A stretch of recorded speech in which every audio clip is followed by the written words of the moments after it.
బండి కిందకు పడేయండి సార్, బండి కిందకు పడేయండి సార్.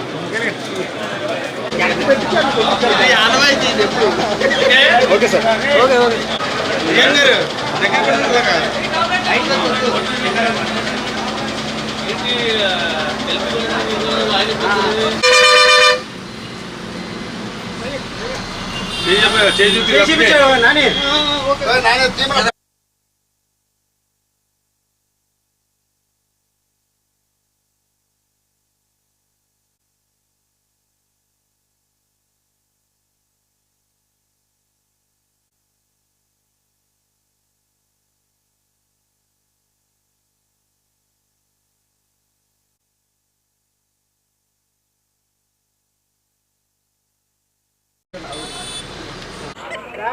కూటమి ప్రభుత్వం వచ్చిన తర్వాత 100 రోజులు సంబరాలు చేసుకుంటున్నాం.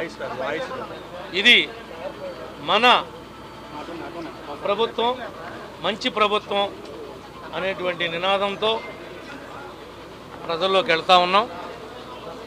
అనేక ఇబ్బందులు ఉన్నటువంటి రాష్ట్రం, అన్యాయానికి గత పాలకుల యొక్క చేతగాంతనం వల్ల నిర్లక్ష్యానికి, అన్యాయానికి గురైనటువంటి రాష్ట్రాన్ని మరి ఈనాడు గాడిలో పెట్టి గౌరవ ముఖ్యమంత్రి గారు, ఉప ముఖ్యమంత్రి గారు పడుతున్నటువంటి కష్టానికి మరి వెలకట్టలేనటువంటి కష్టాన్ని వాళ్ళు ఈ రాష్ట్రం కోసం పాటుపడతా ఉన్నారు.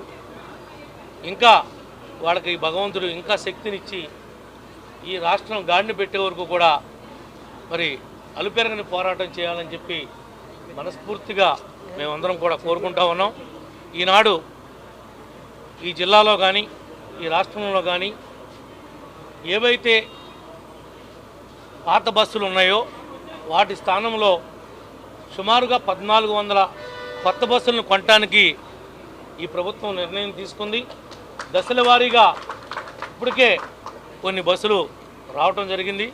ఈరోజు కూడా మరి 5 కొత్త డీలక్స్ బస్సుల్ని మన ఏలూరు డిపోలో మనం ఈరోజు ఓపెన్ చేయడం జరిగిందని చెప్పి కూడా ఈ సందర్భంగా మీకు తెలియజేస్తూ ఉన్నాం. ఈ ప్రభుత్వం అంటే 100 రోజుల్లో 100 కార్యక్రమాలు, మనం ఊహించినటువంటి కార్యక్రమాలు, అమరావతి రాజధానికి నిధులైతేనేమి, పోలవరానికి నిధులైతే ఏమి, ఈ రాష్ట్రంలో ప్రకృతి వైపరీత్యం సంభవించినప్పుడు, ఉపద్రవం వచ్చినప్పుడు ఏ విధంగా పేదవారికి ఈ ప్రభుత్వం అండగా ఉంటుంది, వాళ్ళ యొక్క ప్రాణాలను కాపాడటంలో ఈ ప్రభుత్వానికి ఉన్నటువంటి చిత్తశుద్ధి ఏంటనేది మన విజయవాడ వరదల్లోనే మనందరం కూడా చూడగలిగాం. ఇంకా అన్ని రంగాల్లో కూడా ఎదరికెళ్ళటానికి సిద్ధంగా ఉన్నాం. ఇమీడియట్లీగా ఈ గోతులు పోడ్చడానికి కూడా 290 కోట్ల రూపాయలు ఆర్ఎన్బికి ఓన్లీ పడినటువంటి గోతులు పోడ్చడానికే డబ్బులు ఇవ్వటం కూడా జరిగింది. ఏం చేశారు? నేను 6 నెలలు ఆగుదాం అనుకున్నా, కానీ నేను ఆగలేకపోతున్నా, ఉండబట్టలేకపోతున్నా. 3 నెలలకే వచ్చేస్తానన్నావు. ఎక్కడికి వస్తావని అడుగుతున్నా. ఎవరికి ఏమి మేలు చేశావని నీవు చెప్పినటువంటి మాటలు మీద, దేని మీద నువ్వు నిలబడ్డావని, నీవు ప్రజల్ని అడ్రస్ చేసేటువంటి హక్కు నీకు ప్రజలు ఎప్పుడో నీకు తీసేశారని చెప్పి కూడా ఈ సందర్భంగా తెలియజేస్తా ఉన్నాం. ఒక ప్రధాన ప్రతిపక్ష హోదా కూడా ఇవ్వకుండా నీకు కర్రు కాల్చి నీకు ఎక్కడ పెట్టాలో వాతలు ఈ రాష్ట్ర ప్రజలు అక్కడ పెట్టారు. అది నీకు అర్థం కావటం లేదేమో, కానీ ఒక్కసారి నువ్వు తీసి చూసుకుంటే నీ వాతలు ఎక్కడున్నాయో నీకు కనపడతాయని చెప్పి కూడా ఈ సందర్భంగా జగన్మోహన్ రెడ్డి గారికి గుర్తు చేస్తూ ఉన్నాను. కర్రు కాల్చి వాతలు పెట్టారు రహస్య ప్రదేశంలో, చెప్పుకోవడానికి వీల్లేదు. వైనాట్ 175 అన్నాడు, వైనాట్ కుప్పం అన్నాడు. అడ్రస్ లేకుండా చేశారు రాష్ట్ర ప్రజానీకం. ఈ రాష్ట్రంలో ఉన్నటువంటి ఉద్యోగస్తులు, ఈ రాష్ట్రంలో ఉన్నటువంటి వ్యాపారస్తులు, ఈ రాష్ట్రంలో ఉన్నటువంటి రైతులు, రైతు కూలీలు, పేదవాడి యొక్క కడుపును కొట్టావు. ఆ యొక్క ఆగ్రహానికి నువ్వు బలయ్యావు. నిన్ను రాజకీయంగా ఈ రాష్ట్ర ప్రజానీకం సమాధి చేశారు రాజకీయంగా.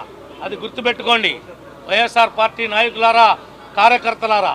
ఇంకేమన్నా మీలో మంచి ఆలోచన ఉంటే వచ్చి తెలుగుదేశంలోనో, జనసేనలోనో, బీజేపీలోనో చేరి ఈ ప్రజలకు సేవ చేయడానికి మీరు పనికొస్తారేమో తప్ప మీ పార్టీని రాజకీయంగా ఈ రాష్ట్రంలో గోళీ కట్టారు, కట్టబోతున్నారు అనే విషయాన్ని మీరు గుర్తుపెట్టుకోమని చెప్పి తెలియజేస్తాను. Thank you. ఫ్రీ బస్ మహిళ